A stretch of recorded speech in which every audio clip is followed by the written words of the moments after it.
چیزیں آتی ہیں. جیسے کہتے ہیں کہ دو طرح کا علم ہوتا ہے, ایک علم دنیاوی, ایک علم اخروی. علم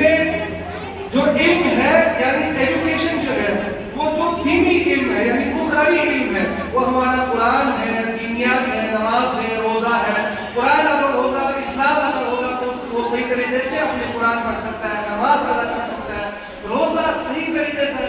رکھ سکتا ہے, اور دنیاوی جو ضروریات ہیں ان کو صحیح طریقے سے اسلام کے دائرے میں وہ جی سکتا ہے, حرام حلال کی پہچان کر سکتا ہے, کون چیز ہمارے لیے سنت ہے, کون غیر سنت ہے, کون کرنا چاہیے, کون کام نہیں کرنا چاہیے, ساری چیزیں اس کے اندر آ جاتی ہے. اور میرے عزیز ساتھیوں,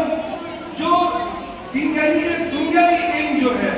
دنیا میں جینے کے لیے ہمیں جو دنیاوی ضروریات ہیں, ہمیں کہیں بازار میں جانا ہے یا کوئی دوست اکٹھا کرنی ہے, کہیں کوئی سامان لینے جانا ہے, اس کے لیے دنیاوی علم ہے. یہ دنیاوی علم ہم کس سے کہتے ہیں؟ ہندی, انگلش, یعنی یہ ساری چیزیں اس کے اندر آتی ہے. تو یہ علم بھی ہمارے لیے آج کے دور میں سیکھنا ضروری ہے. میرے عزیز ساتھیوں نے مثال دیتا ہوں, کل ہی کی ایک بچہ میرے پاس آیا, اسے وہ چھٹی کلاس میں ایڈمیشن لینا تھا, لیکن وہ اس بچے نے ایسے مکتب میں تعلیم حاصل کی جو وہ اس کو علم تو دے سکتا ہے لیکن ایک سرٹیفکیٹ نہیں دے سکتا, اس کو رجسٹریشن نہیں دے سکتا. اس لیے میرے عزیز ساتھیوں,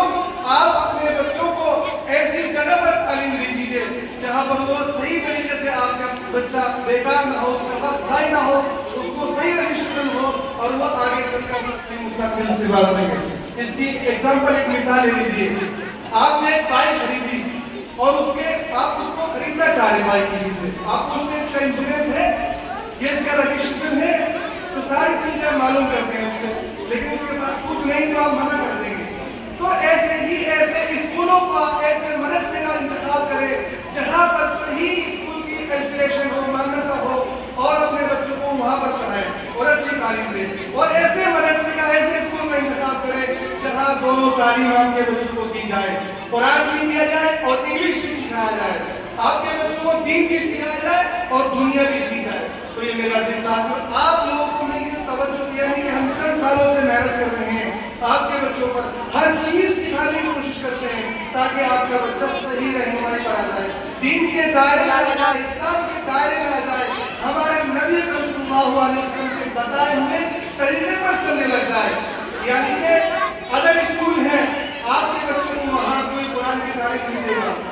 آپ کے بچوں کو سلام کے بارے میں نہیں کہے گا, دین کے بارے میں نہیں بتائے گا, آپ کے بچوں کو کھانا ہاتھ دھو کر کھاتے ہیں نہیں بتائے گا. یعنی کہ وہ دنیا کی چیزیں تو سکھا سکتا ہے لیکن آپ کے بچوں کو دین سے آراستہ نہیں کر سکتا. میرے عزیز ساتھیوں, آپ ایسے اسکول کا, ایسے مدرسے کا انتخاب کریں جہاں پر وہ صحیح تعلیم دی جاتی ہو, آپ کے بچے کا مستقبل سنوارا جاتا ہو, اسلام کے دائرے میں ہوگی, قرآن کے دائرے میں, اور نبی صلی اللہ علیہ وسلم کے بتائے ہوئے طرز عمل پر جو چل سکے, ان چیزوں کو ہم نظر انداز نہ کریں اور ایسے اسکول کا انتخاب کر کر چلے, قرآن حدیث کی روشنی میں اپنے بچوں کو سکھائیں. تو میری امید انشاءاللہ تعالی آپ لوگوں سے گزارش ہے کہ ہمارے بچے جو ابھی کلاس دے رہے ہیں, انشاءاللہ میں فارغ ہونے سے کہتا ہوں کہ جو بچے کلاس میں آئے اول دو پوزیشن لائے تو ان کو پڑھائی سے نوازا جائے انشاءاللہ, اور ان بچوں کی آپ حوصلہ افزائی کریں. مجھے امید ہے کہ انشاءاللہ ہم پڑھائی کریں گے.